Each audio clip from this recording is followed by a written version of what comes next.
Bismillahirrahmanirrahim. Assalamualaikum warahmatullahi wabarakatuh. Alhamdulillah, pada kesempatan hari ini kita akan melanjutkan bahasan kita tentang rumus trigonometri, khususnya rumus jumlah dan selisih dua sudut. Sebenarnya di pertemuan yang kemarin sudah kita bahas, cuman ada beberapa lagi tipe soal yang belum kita pelajari ya. Sambil kita review rumus dari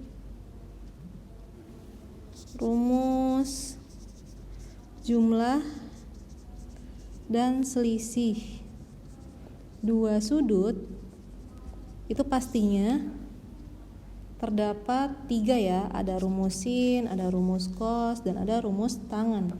Kita bahas dulu rumus yang pertama, yaitu rumus cos. Nah, di sini Ustazah persingkat, jadi rumus cos alfa plus minus, artinya bisa rumus jumlah ataupun selisih ya, plus minus beta. Rumusnya itu sama-sama apa kemarin kita singkat, dia jadi cicak dan sisir. Nah, penentuan tanda minus dan positif di tengahnya itu adalah berkebalikan jika kosinus. Kalau yang dia ditanya dalam kurungnya positif, maka di sininya negatif, dan kalau yang ditanya adalah negatif, maka bawahnya positif. Jadi berlaku kebalikan ya. Sedangkan untuk rumus sin, kalau yang sudah ingat, rumusnya adalah sin can sin. Nah, kalau dalam sinus itu berlaku hukum lurus ya, dia kalau ditambah tetap tambah, kurang tetap kurang. Dan yang terakhir rumus tan adalah alfa plus minus beta sama dengan, ini rumus yang paling beda sendiri, atasnya tan alfa sesuai ya, kalau tambah ditambah, kalau kurang dikurang, per bawahnya kebalikan dari yang atas, 1 min plus tan alfa dikali tan beta. Nah, ini kemarin rumusnya, semoga aja udah mulai hafal-hafal sedikit rumus dari jumlah dan selisih dua buah sudut. Nah, kita langsung ke contoh soal.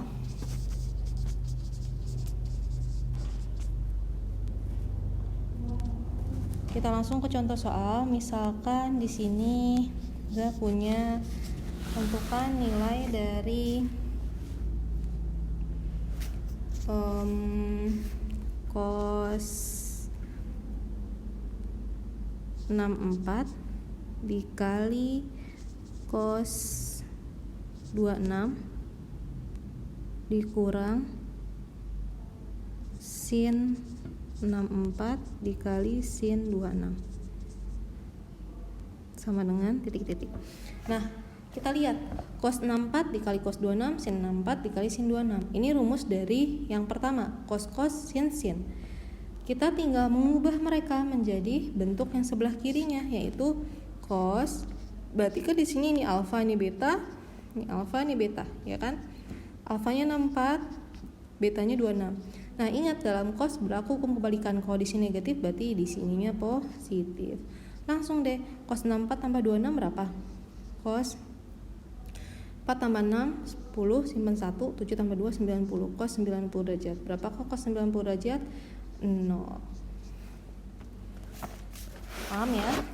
Masih mudah untuk dipahami. Gimana kalau kita ubah dia jadi bentuk cos 130 cos 10 ditambah sin 130 sin 10. Nah, kalau begini pun caranya sama seperti tadi. Berarti ini cos alfanya 130, betanya 10. Kalau di sini ditambah, maka di sininya adalah dikurang. Berapa 130 kurang 10? 120. Kalau 120 artinya ada di kuadran 2. Rumusnya 180 dikurang alfa. Kira-kira alfanya berapa yang bisa menghasilkan 120? Berarti 180 dikurang 60. Cos 60, karena dia kuadran 2, ingat-ingat dia adalah kuadran 2, di mana yang positif itu hanyalah sin, maka di sini nilai cos bernilai negatif. Jadi bawahnya negatif cos 60 negatif setengah.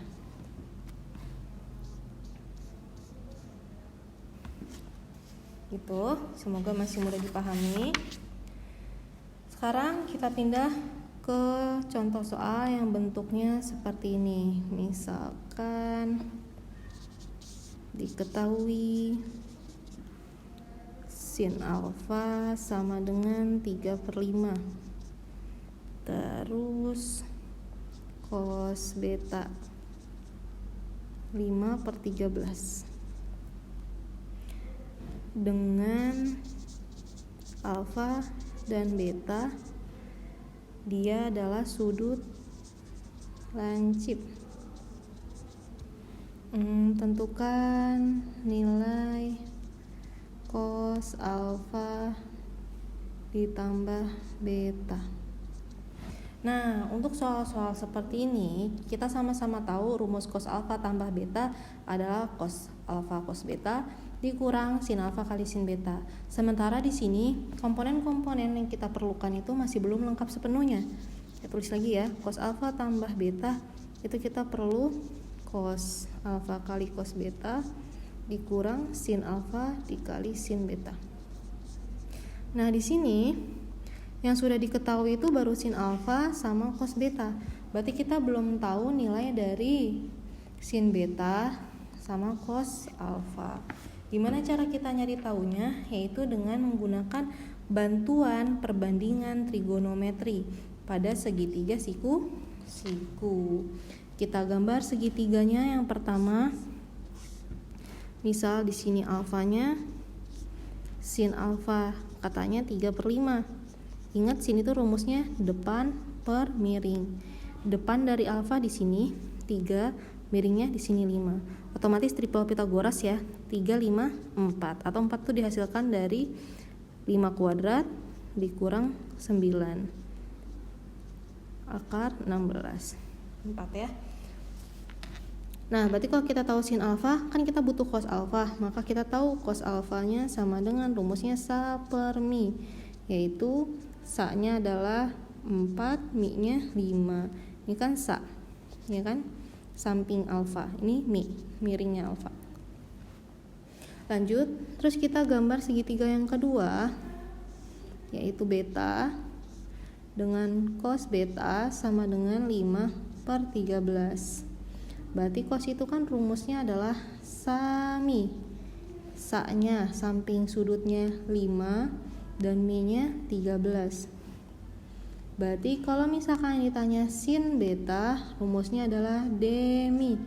Kita butuh D-nya menggunakan Pitagoras atau triple Pitagoras. Kalau yang ingat 13, 5, maka pasangannya pasti adalah 12. Buktinya, kita buktiin ya. Itu kan 13 kuadrat dikurang 5 kuadrat. Akar 169 dikurang 25. Berapakah 169 dikurang 25?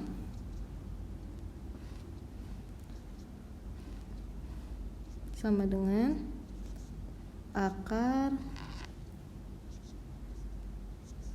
144 ya. 12, benar ya, terbukti ya. Berarti sin betanya depannya 12, mi-nya 13. Nah, belum selesai, kita back to the topiknya. Topiknya kan cos alfa tambah beta yang ditanya. Maka cos alfa tambah beta sama dengan cos alfa. Cos alfanya berapa tadi kita udah nemu? Cos alfanya yang mana? Yang ini.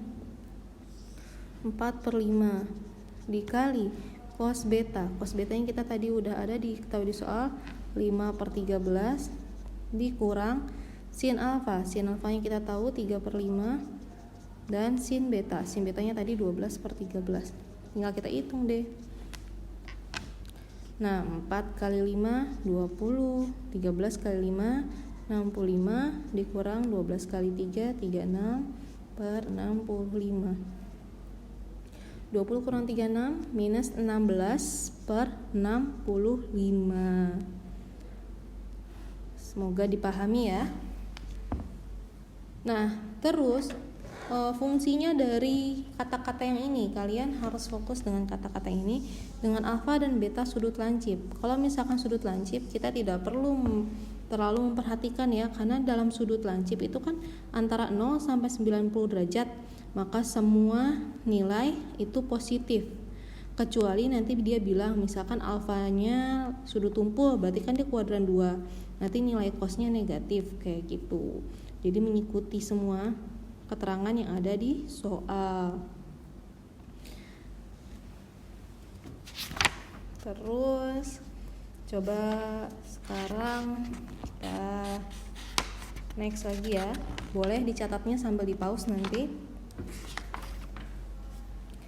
Misalkan saya punya, ini contoh soal yang keempat, sin, kita ganti sin ini 50 ya,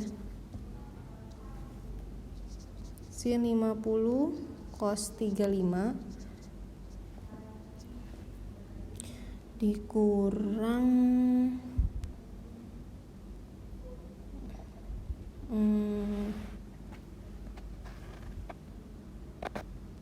35. Jangan deh, kita ganti deh. 50 cos 40 ditambah cos 50 sin 40. Sin can sin. Berapakah nilai dari ini? Perhatikan, sin can sin. Berarti kan di sini rumus sin jelas. Ini adalah alfa, ini adalah betanya. Berarti sin 50 tambah 40 yaitu sin 90. Sin 90 adalah 1. Terus misalkan saya punya lagi soal, diketahui sin alfa sama dengan 3/5, mirip-mirip kayak yang tadi ya, dan sin beta sama dengan 7/25. Alfa beta adalah sudut lancip, maka yang ditanyakan adalah nilai sin alfa dikurang beta. Nah, cara mengerjakannya sama persis seperti yang tadi. Berarti kita butuh sin cos cosin. Berarti kita belum tahu nilai cos dari semuanya ya. Kita buat segitiganya. Misalkan di sini adalah alfa. Ingat rumus sin alfa itu adalah 3/5. Depan miring. Berarti di sini otomatis 4 ya, seperti tadi. Maka cos alfanya adalah 1/mi atau 4/5. Sedangkan di sini kita gambar segitiga yang kedua, beta. Di sini sin betanya sama dengan 7/25. Berarti betanya depannya 7, mi-nya 25, maka di sini bisa menggunakan triple Pythagoras atau dihitung juga boleh. Berarti kan 625 dikurang 49 sama dengan akar 5 kurang 9, 6, 1 kurang 4, 7. Berarti 576 ya. Akar 576 itu adalah 24.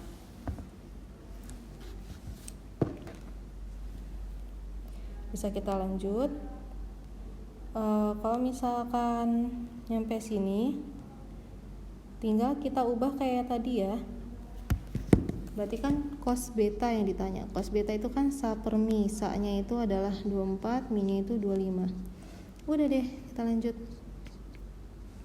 Yang ditanya sin alfa dikurang beta. Berarti sin alfa cos beta dikurang cos alfa sin beta. Sin alfanya 3/5, cos betanya 24/25 dikurang cos alfanya 4/5 dikali sin betanya 7/25. 3 kali 24, 4 kali 3, 12, 1, 72 per 125 dikurang 28 per 125. 72 dikurang 28, maka jawabannya 44. Semoga dipahami ya, sampai sini ya.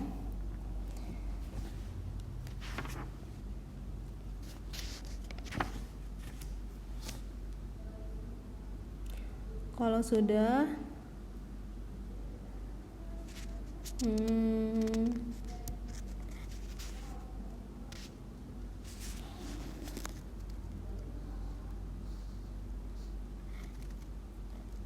kita lanjut ke yang terakhir, yaitu contoh soal tentang tangan, nilai tangan. Sebenarnya nggak jauh beda sih dari yang tadi. Yang tadi kan kita udah sampai nomor 5, sekarang lanjut kita ke nomor 6.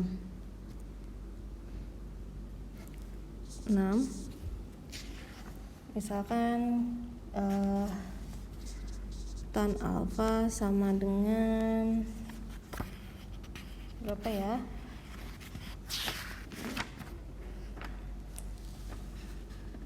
3/4 tan beta sama dengan 12/5 jika alfa dan beta adalah sudut lancip, maka nilai dari tan alfa tambah beta adalah. Caranya sama persis kayak yang tadi, digambar dulu segitiganya. Ini alfa, D, tan alfa itu D per sa, maka D nya 3, sa nya 4, di sini di Pythagoras 5. Maka sebenarnya kalau misalkan ngerjain kayak gini, ini kita nggak perlu nilai yang lain, bener nggak sih? Kan rumus tan alfa tambah beta emang udah itu kayak gitu. Jadi kalian jangan terkecoh nih, jangan terkecoh sama kalau kayak gini pasti selalu gambar segitiganya. Enggak ya, enggak selalu ya. Kita tes aja. Kan kalau tan alfa tambah beta rumusnya itu kan enggak butuh nilai trigono yang lain. Ini kan cukup tan alfa ditambah tan beta per 1 dikurang tan alfa dikali tan beta. Tan alfanya udah ada, tan betanya udah ada. Terus ngapain untuk menggambar kayak ginian? Enggak perlu gitu ya. Tan alfa 3/4 ditambah tan betanya 12/5 per 1 dikurang 3/4 dikali 12/5. Yang atasnya kita samakan penyebut, 5 sama 4 20, 5 kali 3 15, 12 kali 4 48. Yang masih bingung cara ngitungnya dari mana? Bawahnya dikali, atasnya dikali silang aja ya. Per 1 dikurang, ini boleh dicoret, 12 bagi 4 3. 3-nya salah posisi, 3-nya harusnya di atas 3, berarti 3 kali 3 9/5. Udah, kita lanjut. 15 tambah 48 itu adalah 63 per 20 per, ini kan bisa diubah jadi 5 kurang 9/5. Iya enggak, kan 5-nya dikali ke sini. Tahu 63 per 20 berarti dikali, boleh dibalik ya. Jadi 5 per 5 kurang 9 min 4. Boleh dicoret? Boleh. 5 sama 20 kan di sini 4. Maka jawabannya 63 per 16. Ingat ada tanda negatif. Jadi sama dengan 63 per min 16 ya. Selesai deh. Ya, sekian materi kita untuk hari ini. Semoga pelajarannya mudah dipahami dan kalian bisa mengambil manfaat dari pelajaran ini. Kita tutup dengan doa kafaratul majelis masing-masing.